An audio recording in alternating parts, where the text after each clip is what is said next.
NDA സുഗമമായി മുന്നോട്ട് പോകാനുള്ള സാധ്യതകൾ വളരെ കുറവാണ്. കാലാവധി പൂർത്തിയാക്കുമോ ഇല്ലയോ എന്നുള്ളത് കാത്തിരുന്ന് കണ്ടറിയാം. അതിനിടയിൽ BJPക്ക് ഉള്ളിൽ തന്നെ പൊട്ടലും ചീറ്റലുമുണ്ട്. BJPയിൽ 6ഓളം MP ഉടനടി രാജിവെക്കാൻ തയ്യാറാകുന്ന രാഷ്ട്രീയ നീക്കത്തിലേക്ക് പോവുകയാണ്. അതായത് 6ഓളം MP രാജി. കാരണം കൂറുമാറ്റ നിരോധന നിയമം ഉൾപ്പെടെയുള്ളത് ബാധകമാവുകയാണെങ്കിൽ തീർച്ചയായും അവർക്ക് രാജിവെച്ചേ മതിയാവുകയുള്ളൂ. അവർ കോൺഗ്രസിലേക്ക് ചേക്കേറാൻ വേണ്ടിയുള്ള രാഷ്ട്രീയ നീക്കം നടക്കുന്നു എന്നുള്ളതാണ്. 3 സംസ്ഥാനങ്ങളിൽ നിന്നുമായി 6 MP എന്ന രീതിയിലേക്കാണ് കാര്യങ്ങൾ പോകുന്നത്.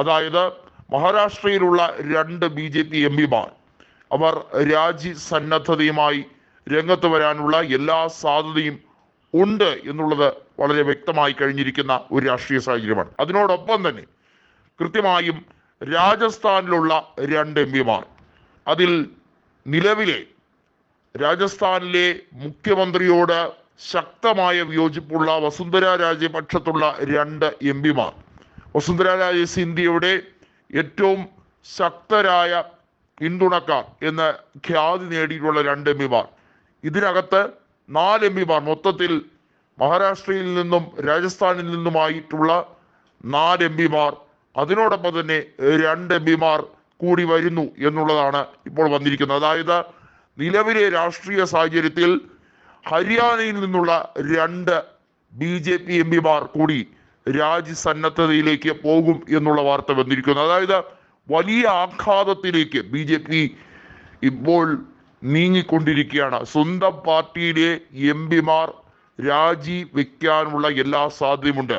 മന്ത്രിസ്ഥാനത്തേക്ക് ഉൾപ്പെടെ പരിഗണിക്കാൻ സാധ്യതയുണ്ടായിരുന്നു എന്നതാണ് ഇവർ നൽകുന്ന മതിയായ കാരണമായി പറയുന്നത്. അതുമാത്രമല്ല, നരേന്ദ്രമോദിയുടെ ഏകാധിപത്യം അനുവദനീയമല്ല. അതുമാത്രം രാഷ്ട്രീയ ലക്ഷ്യമാക്കി BJPക്ക് ഇനി മുന്നേറാൻ കഴിയില്ല. RSS അനുഭാവികളായ ഇവർ അതിശക്തമായി തന്നെ ഇപ്പോഴത്തെ മോദിയുടെ രാഷ്ട്രീയ രീതികളെ എതിർക്കുന്നു എന്നുള്ളത് വളരെ വ്യക്തമായി തന്നെ അസന്നിഗ്ധമായി തന്നെ പറയാൻ കഴിയുന്ന ഒരു സാഹചര്യം. അമിത്ഷായുടെയും മോദിയുടെയും കാലം കഴിഞ്ഞിരിക്കുന്നു. അവരുടെ ആധിപത്യമല്ല. BJPക്ക് ക്ലിയർ ആയിട്ടുള്ളൊരു മാൻഡേറ്റ് കൊടുത്തിട്ടില്ല. ഇത്തരത്തിലുള്ള നീക്കങ്ങളിലേക്ക് പോവുകയാണ്. വരും ദിവസങ്ങളിൽ ഇവരുടെ രാജി ആയിരിക്കും ഇന്ത്യയിൽ ഏറ്റവും വലിയ ശ്രദ്ധാ കേന്ദ്രമായി മാറുന്ന രാഷ്ട്രീയത്തിലെ ഒരു വമ്പൻ ട്വിസ്റ്റ് ആയിരിക്കും സംഭവിക്കുക എന്നുള്ളത് വ്യക്തമാകുന്ന ഒരു രാഷ്ട്രീയ സാഹചര്യമാണ്. മുംബൈ നോർത്ത് വെസ്റ്റ് മണ്ഡലത്തിലെ തെരഞ്ഞെടുപ്പ് ഒരുപക്ഷെ അയോഗ്യമാക്കുന്ന രാഷ്ട്രീയ സാഹചര്യത്തിലേക്ക് കാര്യങ്ങൾ പോയേക്കാം. അത് ഷിൻഡെ വിഭാഗത്തിന് ഒരു തിരിച്ചടിയായി വന്നേക്കാം. NDAക്ക് ഒരുപക്ഷെ വലിയ പ്രഹരമായിരിക്കും.